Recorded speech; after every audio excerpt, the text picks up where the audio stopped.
Que je suis plus que vainqueur. Que ton nom soit loué. Reçois la gloire. Reçois l'honneur. Au nom de Jésus. Amen. Nous sommes assis dans la présence de Dieu. J'aimerais qu'on puisse acclamer pour nous-mêmes. Gloire à Dieu, gloire à Dieu. Nous sommes dans les livres de Galates. Galates chapitre 6 verset 17. Que Dieu soit loué. Galates chapitre 6 verset 17. Je m'en vais lire au nom de Jésus. Amen.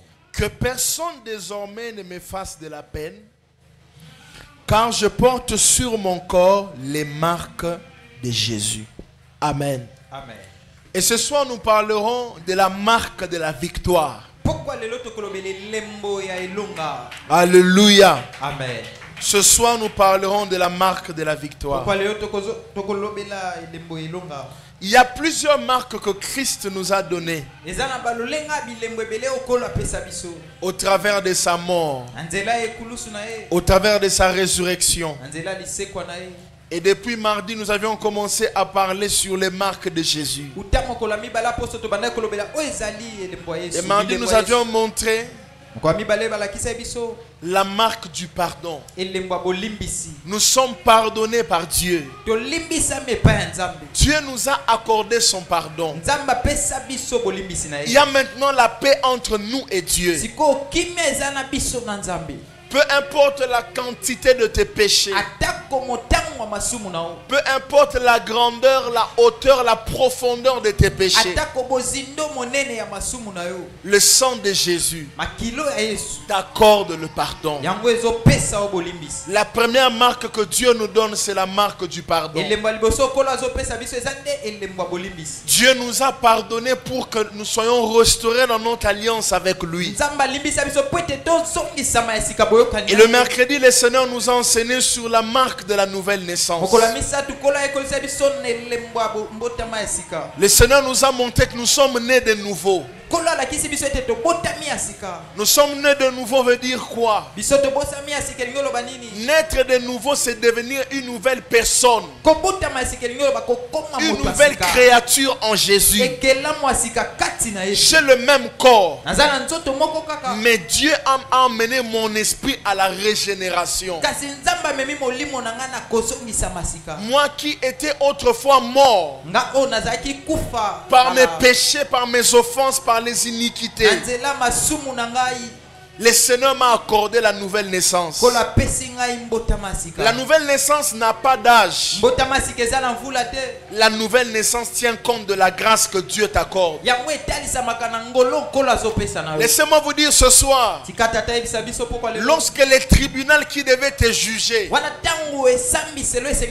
t'accorde déjà la mesure de grâce, personne n'a encore le droit de te juger. Le tribunal de Dieu t'a déjà accordé la mesure de grâce. Tu es né de nouveau. Tu es pardonné.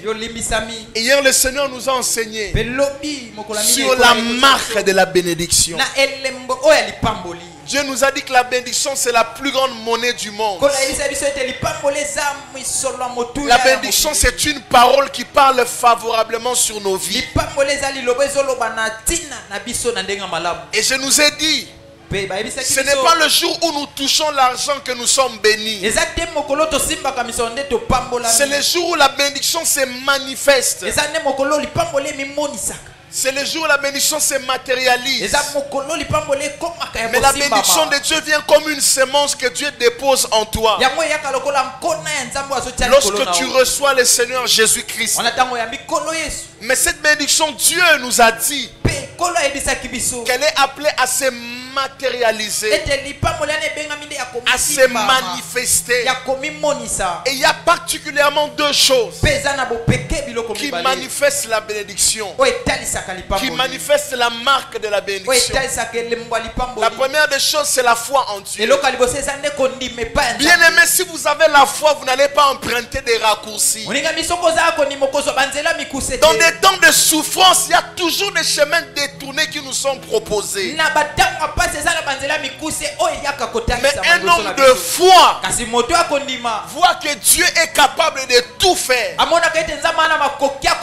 Et ce n'est même pas parce qu'il voit, encore moins parce qu'il touche, mais c'est parce que celui qui a fait la promesse est fidèle. Bien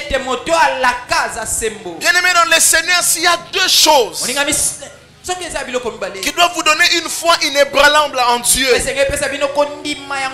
La première des choses, c'est la nature de Dieu. Dieu ne change pas. Dieu ne peut pas changer parce que toi tu as changé. Le péché, il faut le savoir, ça n'annule pas le promesse, mais ça retarde le promesse. Mais Dieu, c'est lui qui a fait la promesse, est fidèle. Même quand nous sommes infidèles, il demeure fidèle. La première des choses qui doit te donner une foi inébranlable, c'est la nature de Dieu. Et je te propose un texte qui parle de la nature de Dieu. Jacques chapitre 1 verset 17. Jacques chapitre 1 verset 17. La Bible dit: tout don parfait, toute grâce excellente vient de Dieu, le Père de la lumière, en qui il n'y a ni changement ni ombre de variation. Dieu ne subit pas de changement lié à la terre. Il n'habite pas sur la terre, c'est pourquoi la terre ne peut pas avoir l'autorité sur Dieu. Le ciel est sa demeure et la terre est son marchepied. Sachez que Dieu ne change pas. Faites confiance à la marque de la bénédiction et ayez foi pour matérialiser cette marque-là. Et la deuxième des choses que Dieu nous a enseigné hier, pour manifester la marque de la bénédiction, c'est marcher tout le jour de ta vie dans la volonté de Dieu.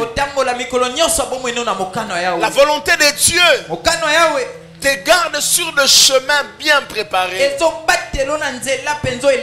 Si les promesses ne s'accomplissent pas, ça veut dire que tu t'es éloigné de sa volonté. Encore ce soir, j'aimerais te demander, tu n'as pas d'abord besoin d'entendre ce que Dieu te dit.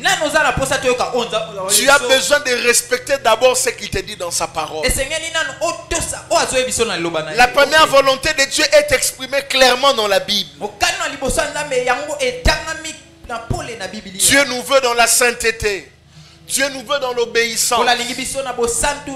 Dieu veut que nous puissions nous aimer les uns les autres. Tu le fais pourquoi? Parce que tu es enfant de Dieu, mais aussi parce que tu veux matérialiser la marque de la bénédiction. Et ce soir, comme je l'ai dit, je parlerai de la marque de la victoire. Bien-aimés dans le Seigneur, l'une des marques que le Seigneur Jésus nous a données au travers de sa mort, c'est la marque de la victoire.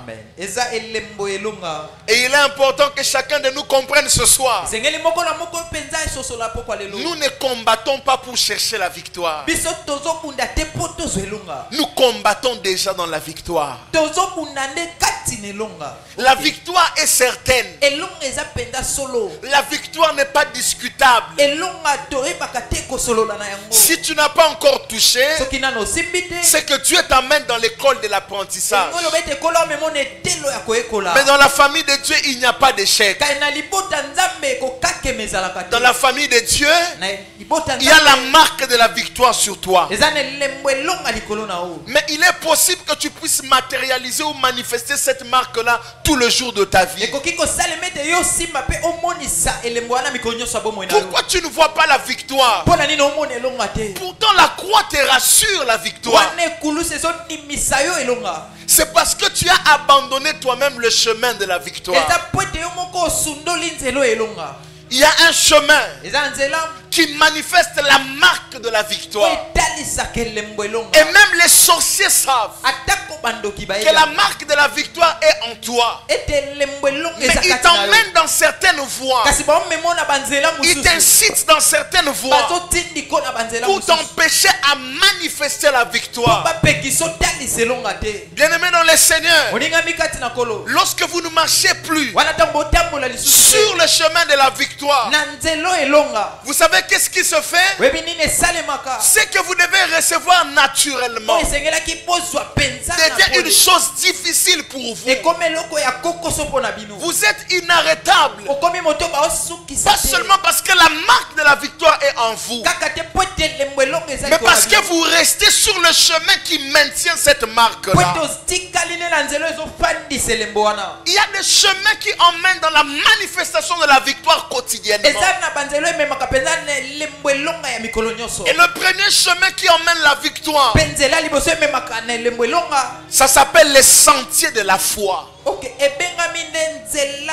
Les sentiers de la foi. Bien-aimé, vous ne pouvez pas matérialiser la victoire que Dieu vous a donnée si vous n'êtes pas un homme, une femme de foi. Qu'est-ce qui peut être un combat pour toi? La stérilité peut être un combat pour toi. Le problème du travail peut être un combat pour toi. Mais la foi est un sentier qui matérialise la victoire. Celui qui ne marche pas dans la foi maintient le ténèbre dans sa vie. Mais la foi matérialise la lumière. Laissez-moi vous dire que c'est le jour où vous avez cru que vous avez quitté le ténèbre pour la lumière. C'est aussi tout le jour de votre vie.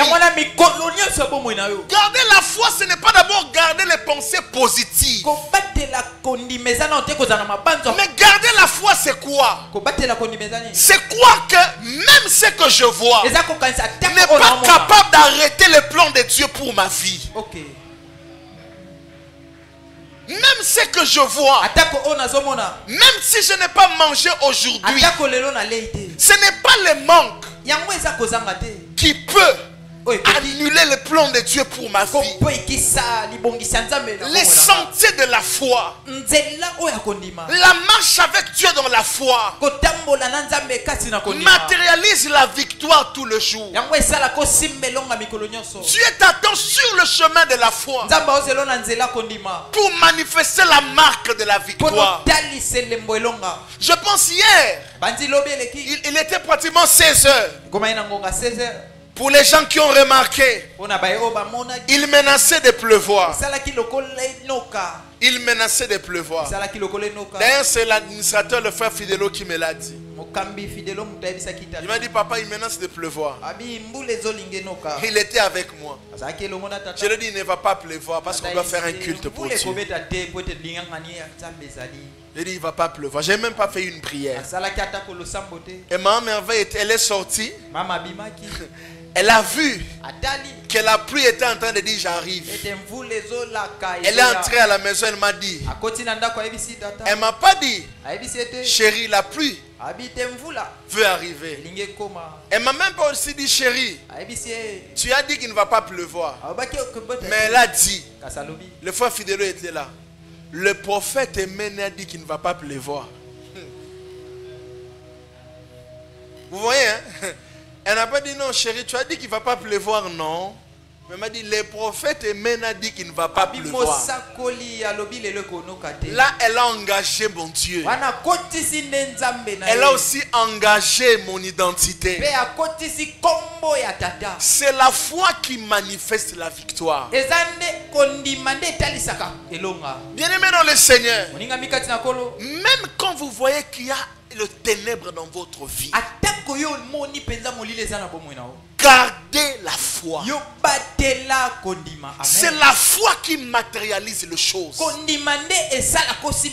La foi est la porte du monde spirituel. La foi est la porte de toute possibilité. Amen. C'est par la foi que vous allez emmener la victoire que vous avez dans le spirituel, dans le physique. Ne changez pas le langage. Parce que quelqu'un est en train de vous contraindre à ne pas croire. Dieu aime la foi. Dieu aime les hommes de foi. Je peux te dire sans hésiter, ma vie est ce qu'elle est grâce à la foi. Je ne peux pas croire aux réalités. J'ai bâti ma vie sur la foi en Dieu. Même pas la foi en mon intelligence, mais la foi en Dieu. Je fais ce que je dois faire en le faisant bien. Mais je crois qu'il y a une main invisible qui m'accompagne tout le jour dans la victoire. Je suis venu t'annoncer ce soir que tout complot contre ta vie ne peut pas avoir raison sur toi. Parce qu'il y a la marque de la victoire sur toi. Mais la chose qui la manifeste, c'est la foi. Vous savez, les problèmes de vos maisons peuvent devenir un obstacle pour toi. Il y a des choses que tu peux voir devant toi. Le problème des frais académiques des enfants, la nourriture que les enfants n'ont pas, les choses par lesquelles tu passes. Rappelez-vous tous les jours qu'il est écrit, il est impossible de lui être agréable sans la foi.